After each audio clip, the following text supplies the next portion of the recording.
एक दिन ठाकुर जी रोने लगे। मैया बोली काय को रो लाला? सूरदास जी वर्णन कर रहे हैं, दाऊ बहुत खिजायो मैया मेरी, दाऊ बहुत खिजायो। खिजायो का मतलब पता है? खिजायो मतलब चिढ़ायो। ये दाऊ दादा मुझे बहुत चिढ़ावे।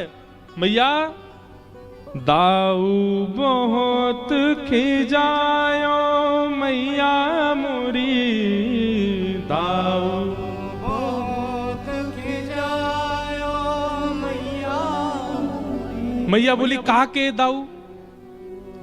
तब ठाकुर जी कह रहे हैं छोटे से मुख से, मोसो कहत मोल को लीनो, मोसो कहत मोल को लीनो, तू जसुमती कब जायो मैया मोरी, जसुमती कब जायो मैया। ठाकुर जी कह रहे हैं मैया जे दाऊ दादा मुझे बहुत चिढ़ावे।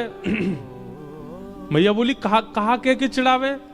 बोले मुत यो के लाला तो हम आधी रोटी पे कोई औरतें लेके आए हैं, तू यशोदा को लाला ना है। और मैया मेरो मोल कितनो कम लगायो, मुझे याते बड़ो दुख लगे। अगर मैं कोई औरतें लायो भी गयो तो यो कहवे एक रोटी ना आधी रोटी पे लेके आए, मतलब ने तेरे माता पिता को आधी रोटी दी तब तो लेके आए। ठाकुर जी कह रहे हैं दाऊ बहुत खिजायो मैया मोरी, बहुत खिजायो मैया मोरी। मैया बोली ऐसे कैसे कह दे दाऊ? ठाकुर जी बोले मैया एक बात कहूं? मैया बोली हाँ बोल। कभी कभी मुंह को भी लगे मैया कि मैं तेरो लाला लाऊं, तू मुंह को कहीं और लेके आई है। यशोदा मैया बोली तो काय को लगे ऐसो? बोले एक दिन दाऊ मोते कह रो, का कह रो? जसुदा गोरी नंद जुगोरे, जसुदा गोरी नंद जुगोरे, तू कल सावल आयो, तू कत सावल आयो।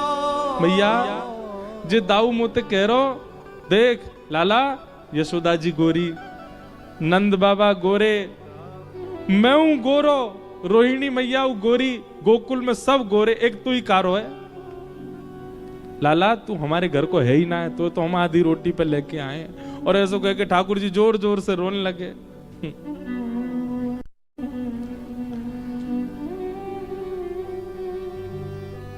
आहा।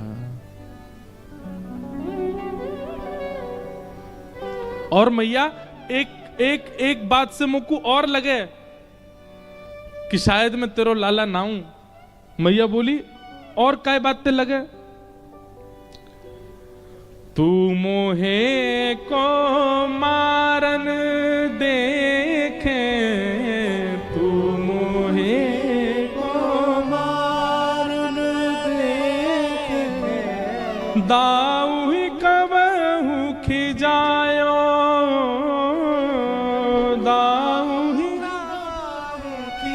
मैया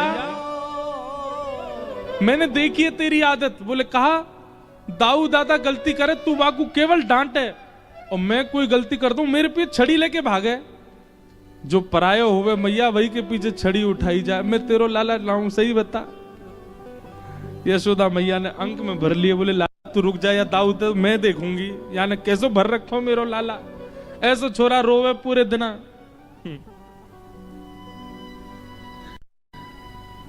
आहा।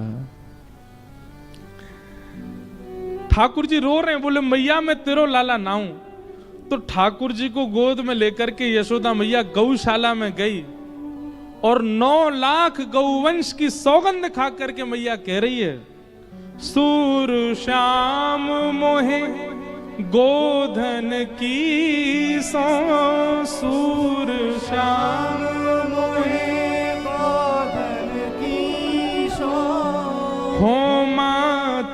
तू पूत लाला हो मात तू लाला।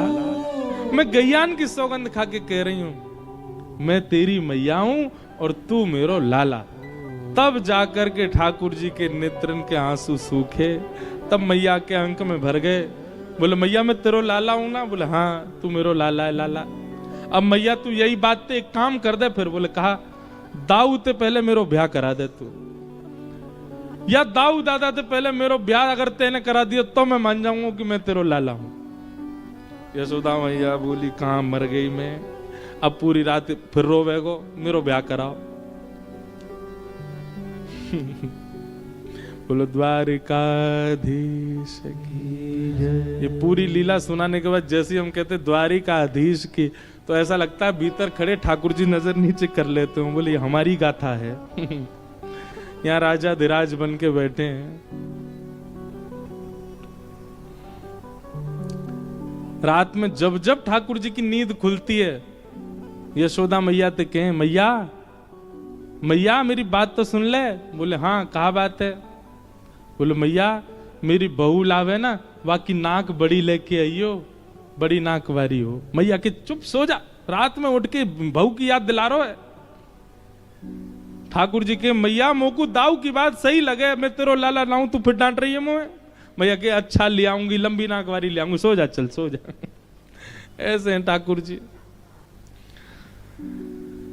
पूरे ब्रजमंडल में महाराज खूब उधम मचाते हैं, खूब आनंद करते हैं ठाकुर जी। ऐसी ठाकुर जी की मधुर बाल लीलाओं का वर्णन किया गया।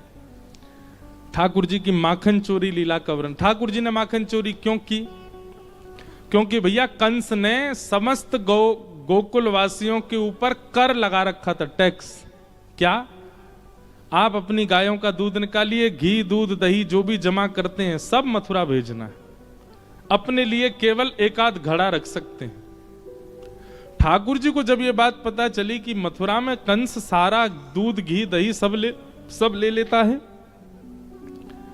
ठाकुर जी के मन में आया मेरी बात कोई मानेगा तो है नहीं, लेकिन ये गौरस कंस के पास नहीं जाना चाहिए। और कंस से बचाने के लिए ठाकुर जी चोरी करने लगे। सब ब्रजवासियों की टोली, ब्रजवासी बालकों की टोली लेकर के ठाकुर जी जाते हैं और घर घर जाके माखन चुरा। अपने घर में इतना दूध घी दही सब कुछ है, फिर भी ठाकुर जी सब जगह क्यों जाते हैं? ताकि कंस को यह खबर मिले कि कोई चोर है, वो चोरी कर लेता है, इसलिए ये गोकुलवासी दे नहीं पाते हैं दूध घी दही। ठाकुर जी स्वयं पाते हैं। मरकान भोक्षण विभजति सचेन नात्री भांडम भिनत्ति, भागवत जी में वर्णन है। स्वयं पाते हैं, ग्वाल बालों को पवाते हैं, मरकान भोक्षण बंदरों में लुटा देते हैं, एक बूंद भी छोड़ते नहीं है कहीं भी। और यदि कहीं बहुत ज्यादा ही घी होता है, मक्खन होता है, तो ठाकुर जी क्या कहते हैं? लिम्पंती, वाह घर में लेपन करे में वाको, ताकि वो गोपी जैसी आवे पाम रिपट जाए, धड़ाम ते गिरे सिर के बल, आगे तो याद रखेगी इतनो ही मक्खन निकारे कर जितने में हमारो पेट भर जाए। बात ज्यादा रखेगी तो ऐसी लीपन है जाएगा तेरे घर में। क्यों ज्यादा निकालेंगे तो मथुरा भिजवाना पड़ेगा। सो ठाकुर जी की जो चोरी है ना, माखन चोरी लीला, ये भी बड़ी आधुनिक है। ये भी एक कंस को गौरस ना देने की लीला है। ये कोई ऐसे नहीं ठाकुर जी ऐसी चोरी कर रहे हैं। बाल गोपाल चौर प्रचार प्रसार मंडल भगवान की रजिस्टर संस्था है वृंदावन में, उसमें सब ग्वाल बाल मिलकर के चोरी करते हैं। ऐसे ठाकुर जी पूरी लीला कर रहे हैं। अब आगे दामोदर लीला का प्रसंग आता है।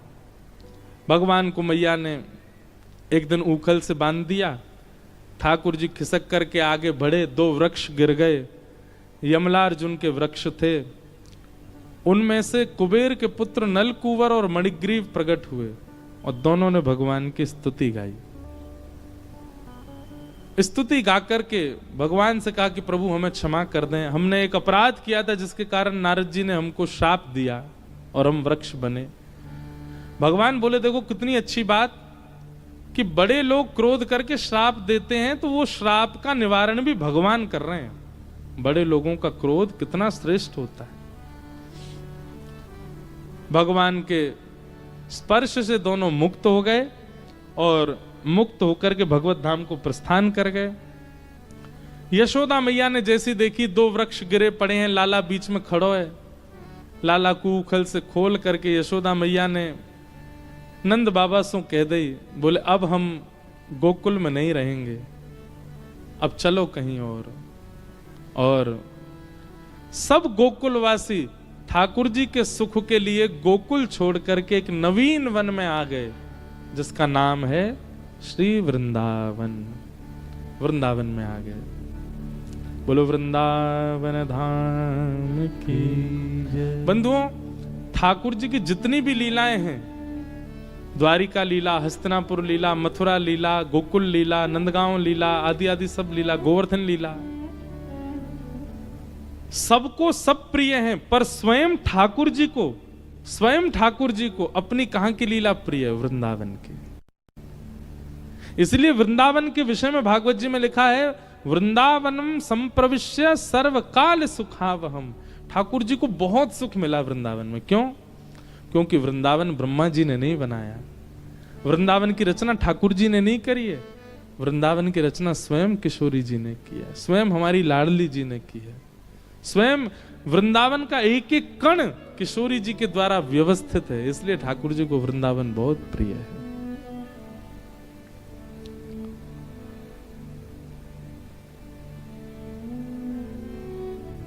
वृंदावन बहुत प्रिय है ठाकुर जी को। वृंदावन के राजा दोनों, श्याम राधिका रानी।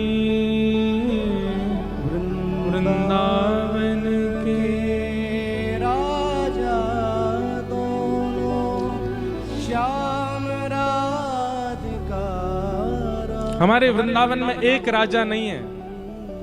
द्वारिका के राजा तो उग्रसेन थे, पर राजाधिराज सब ठाकुर जी को कहते हैं।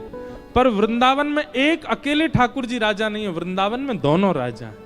किशोरी जी भी राजा हैं और ठाकुर जी भी राजा हैं। क्यों? किशोरी जी को भी महारानी नहीं, किशोरी जी को भी रानी हम लोग ऐसे भाव से कह देते हैं, राधा रानी, पर वो रानी नहीं है, वो भी राजा ही है। क्यों? रानी के पास भी राजा से कम बल होता है। अगर रानी कह देंगे तो राजा से कम बल होता है, रानी के पास राजा का ज्यादा बल होता है, राजा के पास ज्यादा अथॉरिटी होती है। पर वृंदावन में ऐसा नहीं है। वृंदावन में तो समान अथॉरिटी है, जितनी ठाकुर जी की, बल्कि नेक ज्यादा ही है किशोरी जी की। इसलिए हमारे ब्रज में कहते हैं, हमारे माई श्यामा जू को